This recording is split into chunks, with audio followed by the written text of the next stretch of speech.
What's going on, guys? It's Fantasy Stock Exchange here, bringing you the second installment of our tight end rankings we're doing over here at the Fantasy Stock Exchange YouTube channel. If you guys are watching this YouTube video, you probably already saw our tight ends 1 to 8, where obviously we kicked it off with the big names, the Travis Kelce's, the Darren Wallers, the George Kittles. Everybody kind of knows what they represent in terms of the fantasy football land. But now we get on to the tight ends 9 through 16, and this is more of a muddied projection. We can't really say with full confidence, with full chest, that these guys are going to be top 5 contributors like the other guys in last time's video. But there are a few sleepers on here, especially at ADP, that we absolutely love in those later rounds of our fantasy drafts. And listen, not all of you are going to head out of your drafts with a top tight end. So being able to spot these sleepers lower down that can give you consistent production at one of the most scarce positions in all of fantasy is going to give you that competitive edge over your league mates. But before we get into this rankings video, Corey, how you doing today?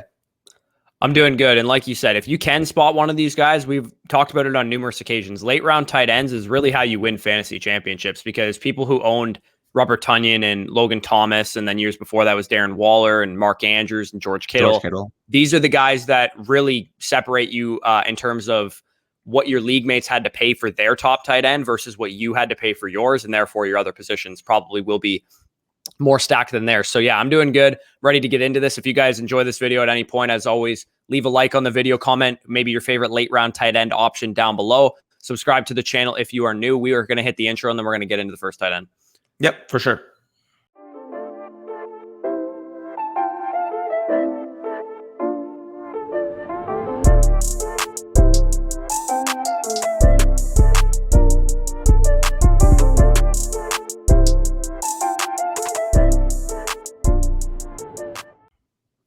All right, so let's start off with the tight end 9 amongst our aggregate. And actually, he's going to rank both as our tight end 9. As you guys can see on the screen, our 9 through 16. That's going to be Tyler Higbee. Currently, with him and another guy we're going to talk about right after, a tier above the rest of the list. And when we're talking about Tyler Higbee, his current ADP via Underdog Fantasy is as the tight end 8, 102 overall.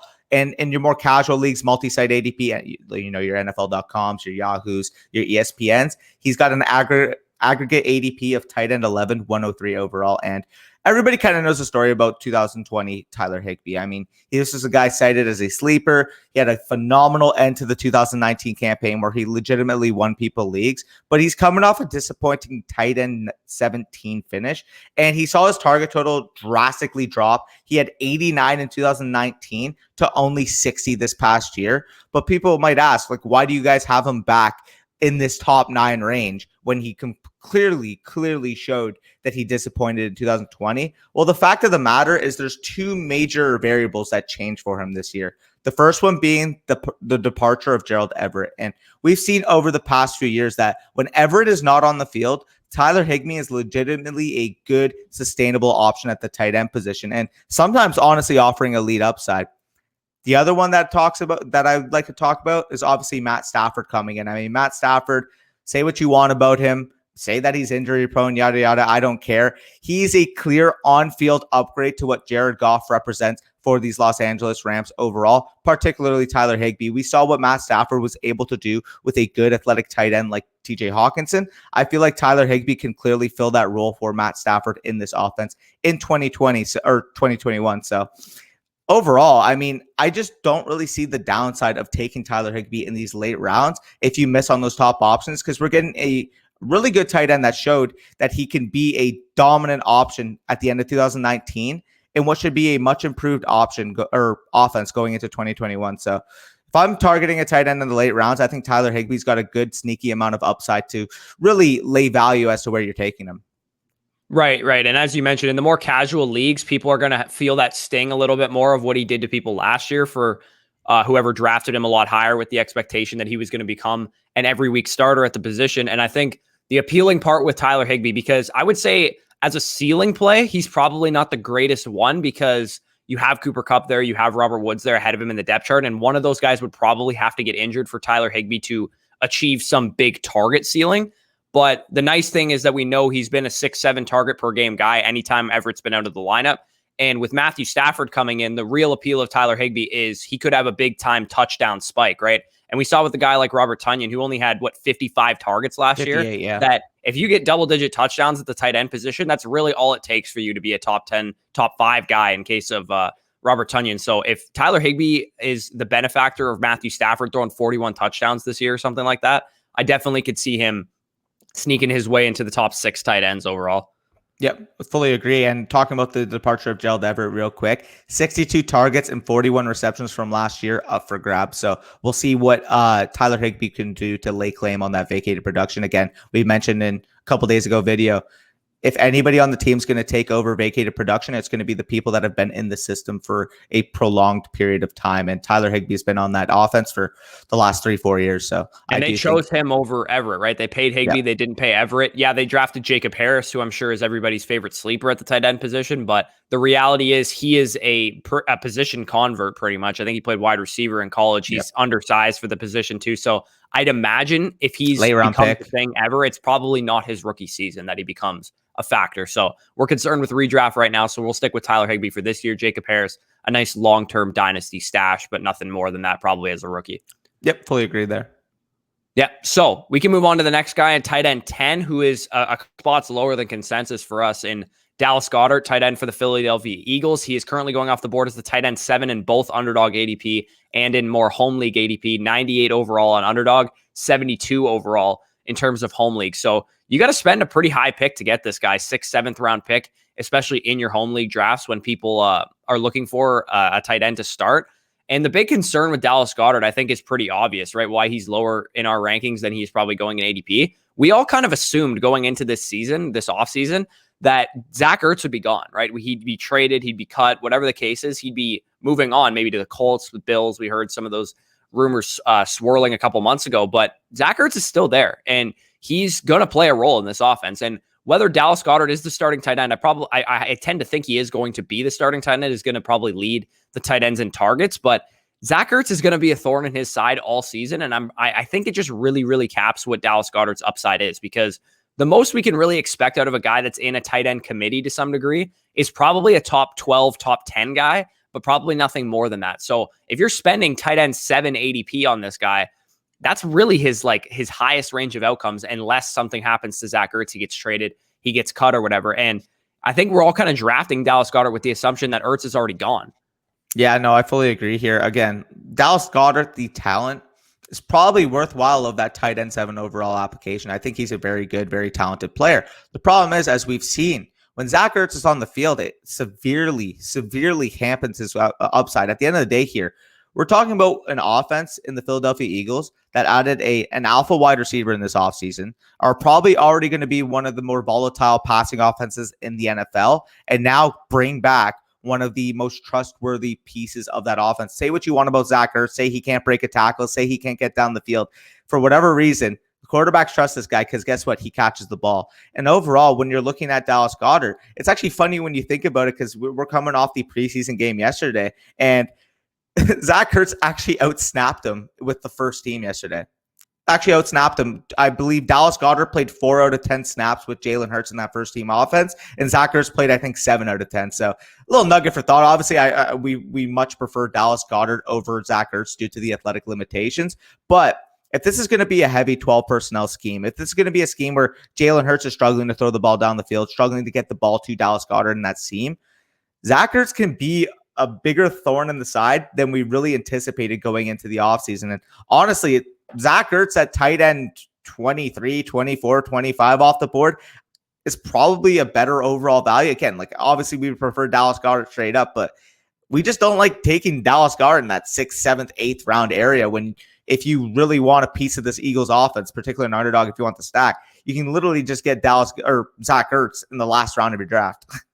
Right. And I will much rather take, in terms of the tight end tier that we're talking about, generally speaking to ADP, I'd much rather have Noah Fant than Dallas Goedert, by a mile. Tyler Higbee. I'd much rather have Robert Tonyan, who's going significantly later than Dallas Goedert in ADP. Why would I take, I could get a guy in the 6th, 7th round like Devontae Smith or Jerry Jeudy or something like that, and then come back 2 rounds later and get Robert Tonyan, who I think has a higher floor and ceiling than what Dallas Goedert presents. And again, if Zach Ertz gets cut, if Zach Ertz gets traded, then I think that ADP is warranted. But I think he's being drafted currently at his ceiling right now. And that's really something you don't want to see. If you're drafting a player, you don't want him to have real no room for wiggle room or improvement on where you're drafting him. So that's Dallas Goedert. I would say he's firmly in the bust camp for me. I don't think he's going to pay off that ADP if it stays that way. And again, maybe this adjusts as we get closer to the season. People realize that Zach Ertz is still there. Maybe he goes down more to the tight end 10 to 12 range. At that point, he's probably a little bit more worthwhile of a pick, but I still am not overly excited about taking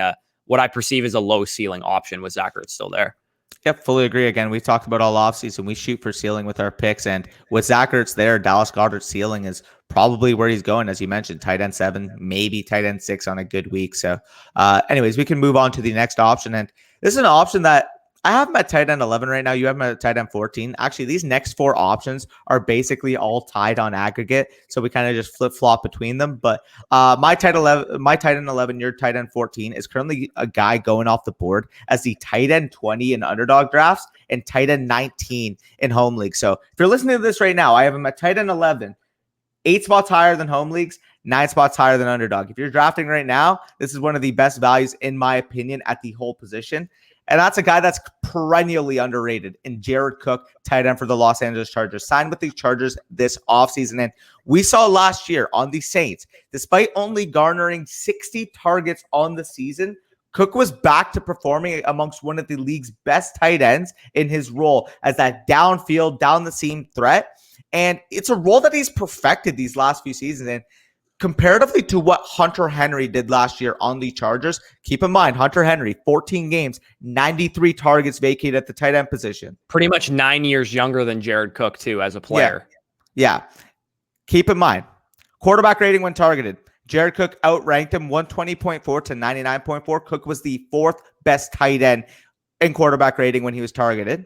Yards after catch per reception obviously will favor Hunter Henry, considering the fact that Jared Cook's working more down the field.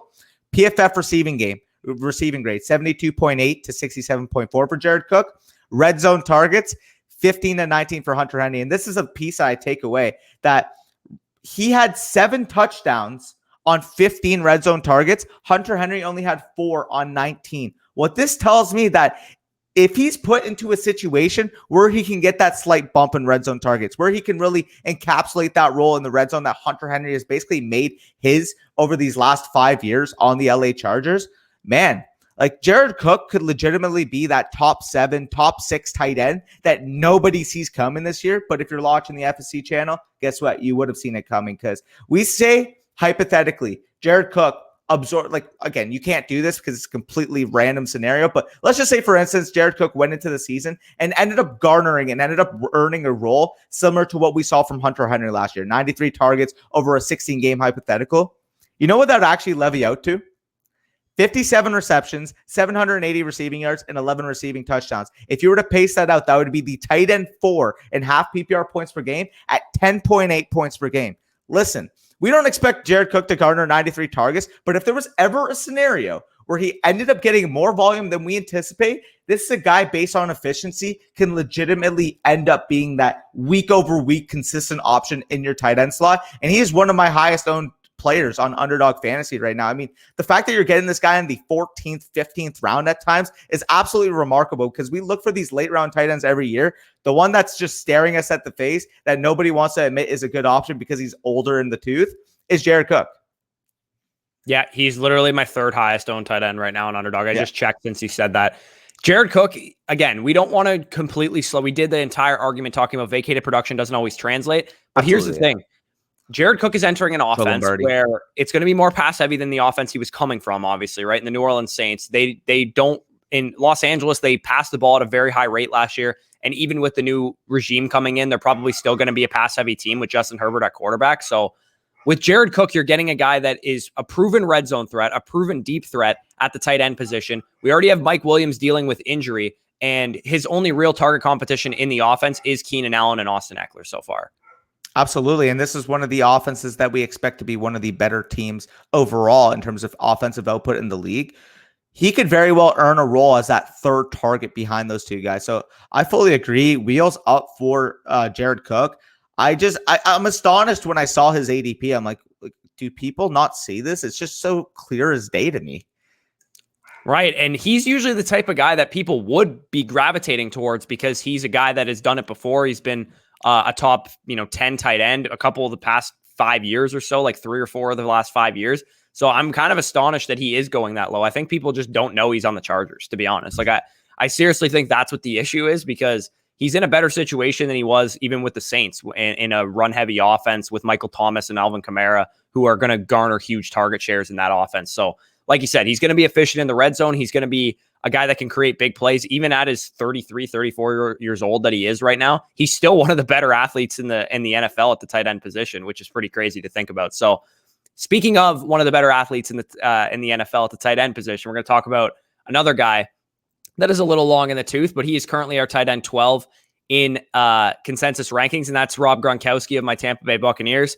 Currently going off the board as the tight end 18, 158 overall on Underdog Fantasy, tight end 14, 116 overall. And I said Jared Cook was my third highest tight end owned in Underdog drafts. Well, Rob Gronkowski is my most owned tight end in Underdog drafts, and he's currently my tight end 11, your tight end 14.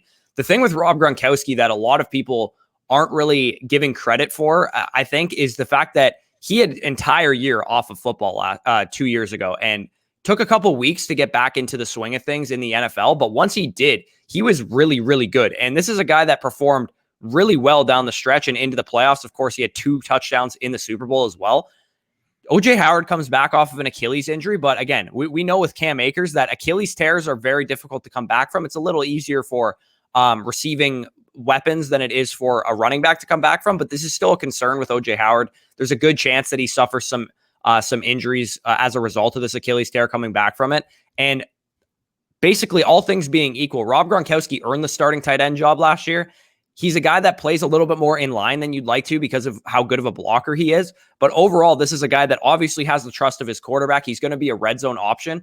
And what I kind of equate Rob Gronkowski to this year is what we saw from Jimmy Graham late in his career in Seattle, where he was a guy that could catch 10, 11, 12 touchdowns. And my money on who leads the NFL in touchdowns this year is the guy over my left shoulder right now, Tom Brady. I think he's going to lead the NFL in passing touchdowns this year. And again, his number one red zone option that he has 10 years of chemistry with is on his team and is ready to go. And obviously Mike Evans is going to get a big share of red zone targets as well. Chris Godwin to some degree as well. But this is a guy that can legitimately stretch the field a little bit too. I'll put a tweet on the screen basically where I talked about the fact that Rob Gronkowski was getting like some of the most deep targeted targets at the tight end position, which from old man Rob Gronkowski, we didn't expect to see. So when you talk about value of targets for the tight end position, he's getting high value downfield targets and he's getting red zone targets.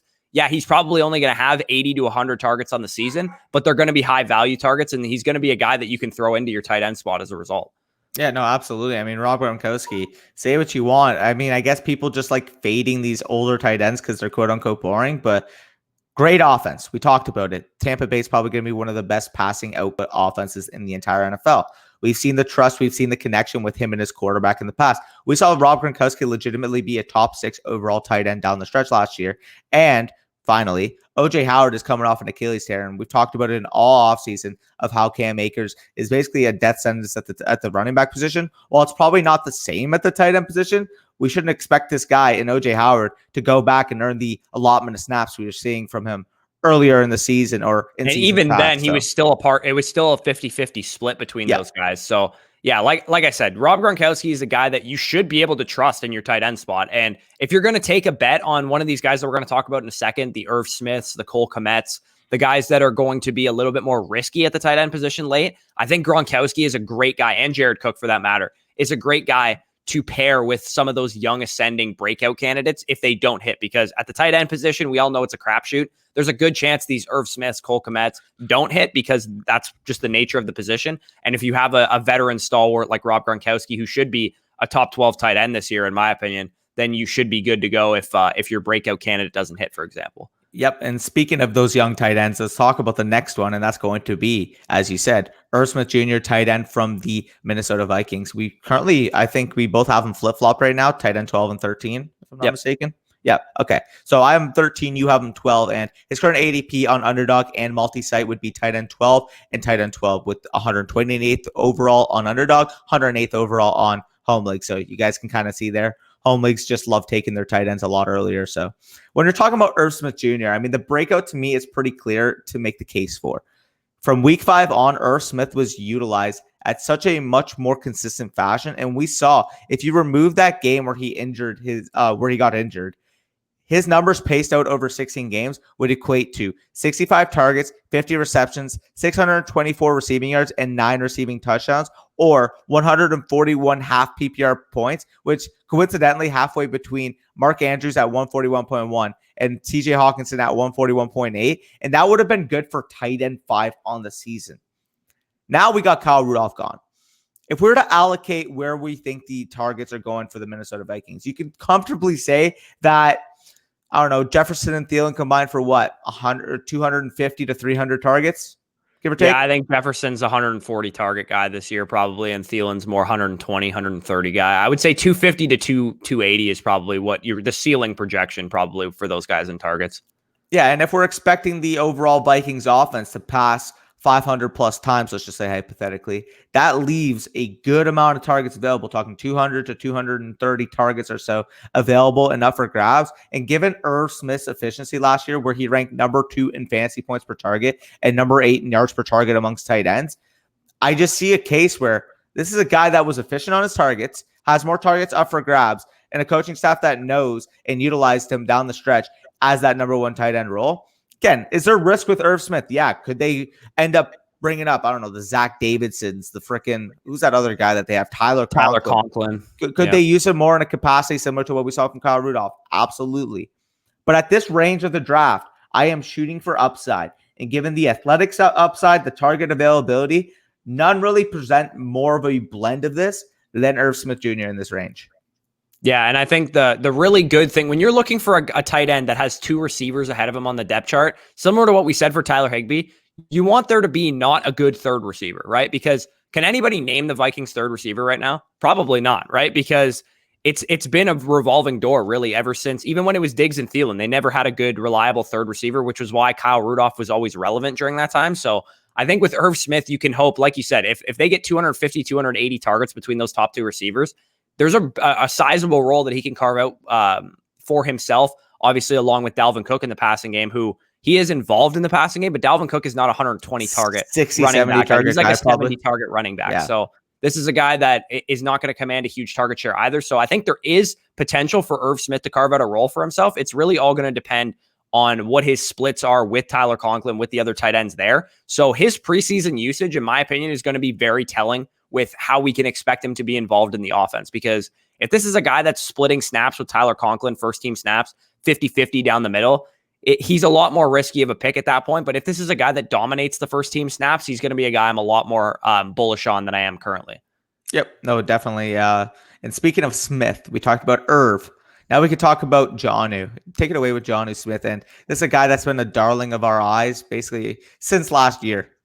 Yeah, Jonnu Smith was my biggest breakout candidate at the tight end position. To me, he was definitely my most owned tight end of anybody. He's currently going off the board right now as tight end 16 on Underdog, 146 overall, tight end 15, 130 overall. So again, this is a late round pick, a 12th, 13th round pick that you're getting at tight end.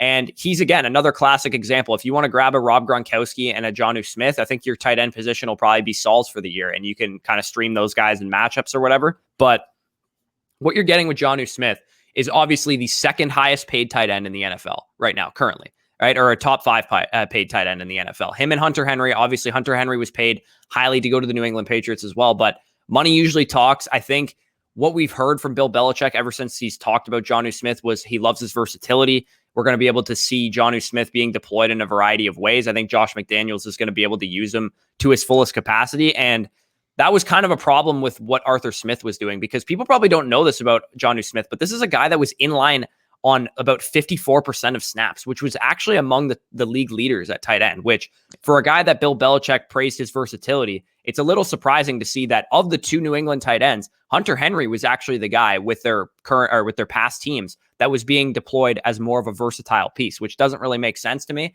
But what I think is going to happen once they get both of these guys in house is their roles are going to change, and Jonnu Smith is going to be used in the slot. He's going to be used out wide, whatever they want to use him for. And we saw this guy command, I think it was the 4th most targets, red zone targets in the NFL last year at tight end, despite being really a part-time player and running like 60% of the routes for the Titans. So this is a guy that has the framework really of a very valuable and efficient tight end because he's a big play threat. He's good in the red zone and he can be used, down the field and things of that nature. Is Jonnu Smith a sure thing? Absolutely not, right? Hunter Henry, there's a good chance that Hunter Henry's a 50-50 split with him.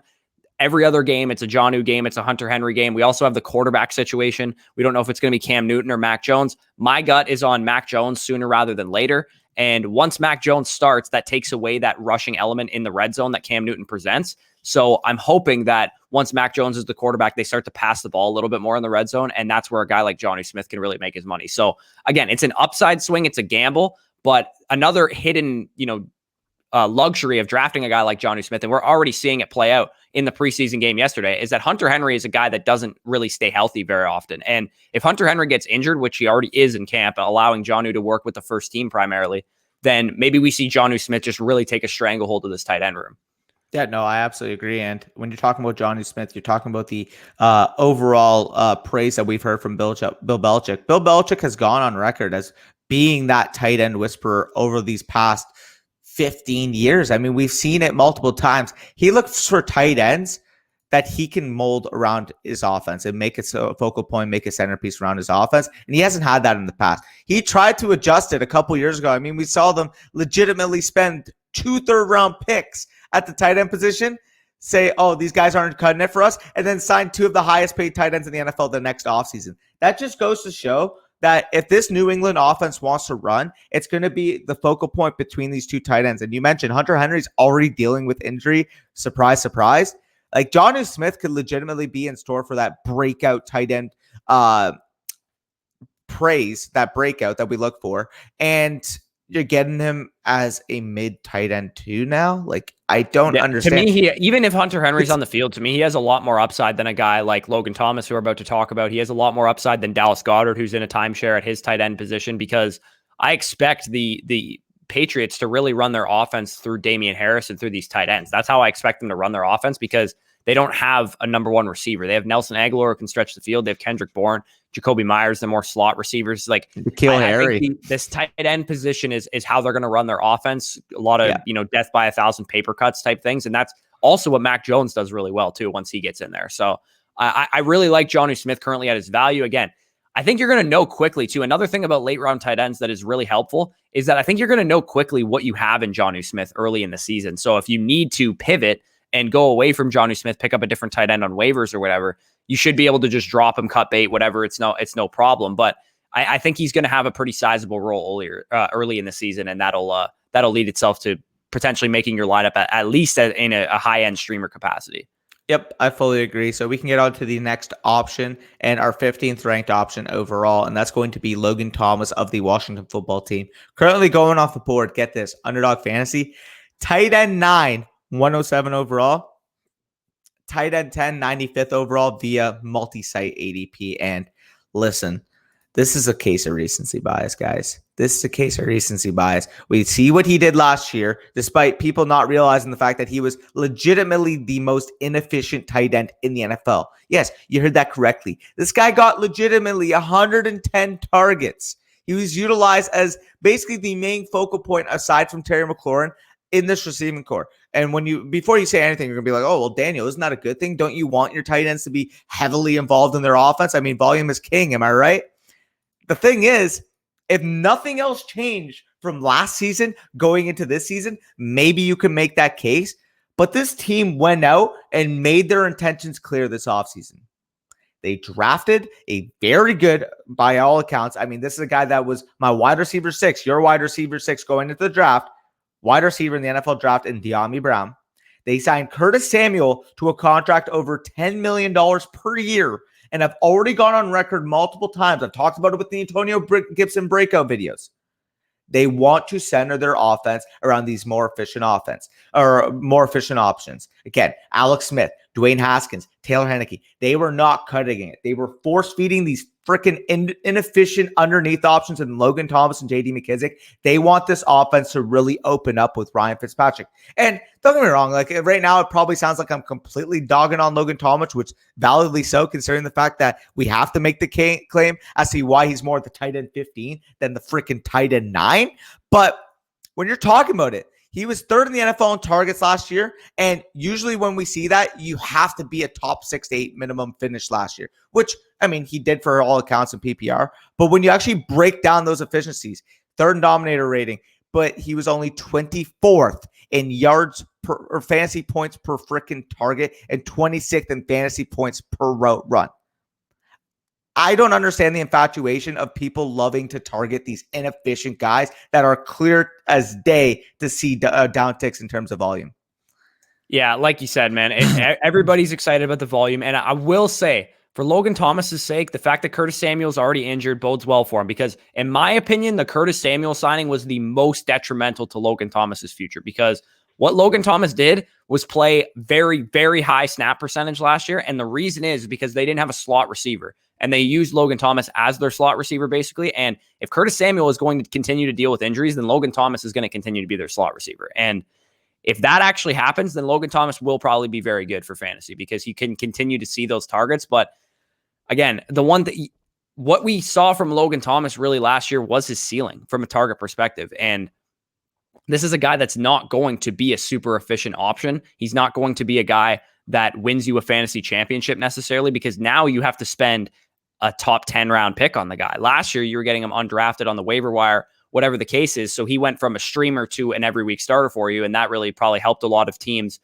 fill out their tight end position if they didn't have one of those top guys. But this is not a guy that is going to receive the same target volume, point blank period, right? It's just not going to happen this year because of the what you said about Antonio Gibson, De'Ami Brown coming in, Curtis Samuel once he gets healthy, Terry McLaurin of course is still there. JD McKissic will probably still be involved to some extent as well. So this target volume in the offense too. This is a team that passed the ball 630 times last year, 620 times. I think we can all agree they have one of the best defenses in the NFL. I don't think they're going to be passing the ball quite as much as they were last year. The only reason they were passing that much is because they were so inefficient at quarterback that they just kept throwing these dump offs instead of running the ball. So again, this is a guy that I'm just avoiding in drafts. I just don't think he has a high ceiling. I don't think he has a lot of upside.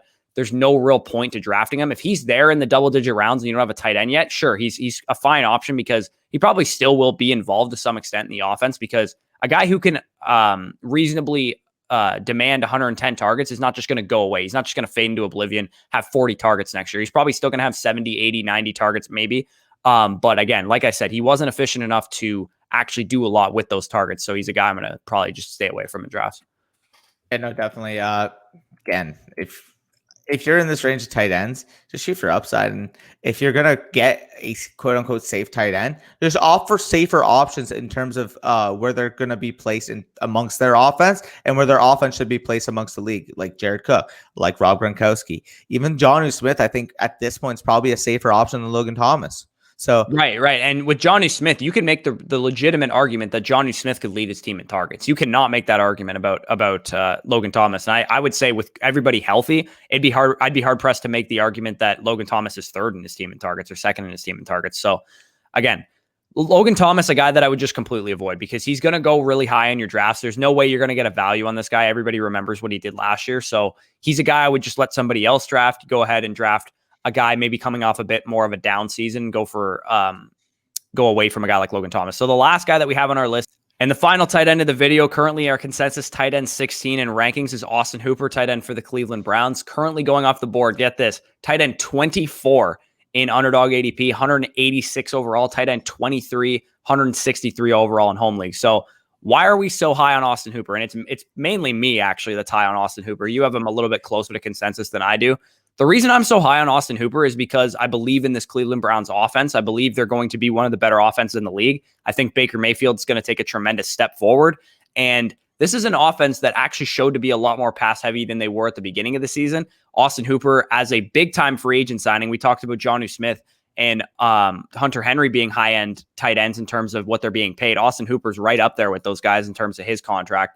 I think this is a guy that's going to be way more involved in the offense this year. The first year in Kevin Stefanski's scheme, coupled with the fact that this was his first year with Baker Mayfield. The second year bump that he's going to see from this scheme getting better, from Baker Mayfield getting more efficient, and from him having more chemistry with the quarterback, to me, is worth a late round shot, because I can paint a picture where Austin Hooper is a top 12 tight end, because I've seen Austin Hooper be a top 12 tight end, be a top 5 tight end, in fact, in the past. And it took him a while to get that chemistry with Matt Ryan down. So maybe that's the case with him and Baker Mayfield. Yeah, no, I absolutely agree. I actually have him, I think, tight end 16 or 17 right now. And yeah, I fully agree. I mean, this should be a much better offense. We saw the passing game really open up down the stretch of that year. I mean, last year, first 8 games versus last 8 games in terms of the passing volume, in terms of Baker Mayfield's play, night and freaking day. And we talk about all offseason. We're higher on these Browns ancillary pieces more so than the consensus, because we do think that that last 8 game sample size of the Kevin Stefanski scheme is going to be more of the same as to what we see in 2021. Again, talked about in the do not or don't make these mistakes video, where the second year in the system is the best year in terms of getting the overall output. We see year 1, everybody kind of gets acclimated to it. Year 2 is when people start getting fully comfortable in their skin. And that applies for Baker Mayfield. That applies for Austin Hooper. That applies for all of these. We've seen it with Kirk Cousins too. His second year in Kevin Stefanski's system too. He also saw a pretty big jump in his play. So like I said, with Odell Beckham, again, he's a guy that we've been notoriously out on. At his current value, he's got some upside. Jarvis Landry's a guy I find myself grabbing in the mid rounds if I need a guy in PPR leagues or something like that. And Austin Hooper, a guy that you can legitimately get with your last pick. You could pair him, like I said, if you grab an Irv Smith, if you grab a Jonnu Smith, somebody who has a little bit more upside than Austin Hooper, you can pair them with Austin Hooper and kind of stream the matchups between those guys. And you should be able to figure out your tight end slot from that point. So in our opinion, we talked about it in the first tight end video. We're a little bit more adept to take a tight end earlier this year than we have been in the past. So take that for what you will based on this video. But I do think there is some solid options late in these drafts. Mainly my biggest targets, and you can give yours in a second. My biggest targets currently at their ADP are Austin Hooper, Rob Gronkowski, and Jared Cook, because those guys are virtually undrafted for the most part in most leagues. And from an upside perspective, again, I don't necessarily like the price of Irv Smith quite yet, but if he slides a little bit more in price, then he's a guy that I'm definitely going to be in on. I really love Jonnu Smith at his price, and Cole Kmet, who didn't actually make this list, but he is my tight end 17. He's right after this. He's a guy that I find myself grabbing. If Jimmy Graham were to get cut or traded or whatever, he's definitely a candidate that could get cut. And if Jimmy Graham gets cut, Cole Kmet's going to shoot up my rankings completely. Yeah, I'm just looking at my my players in this range, like that I have the most exposure to. Jared Cook, 19.7%. Rob Gronkowski, 18%. Blake Jarwin, 13.1%. And Hunter Henry at 11.5%. So those are my highest owned, like, quote unquote, late round tight ends that I have on Underdog Fantasy. And in general, like, a lot of these guys are similar in this range. So why wouldn't you take the chance on the guys that are more cheaper valued?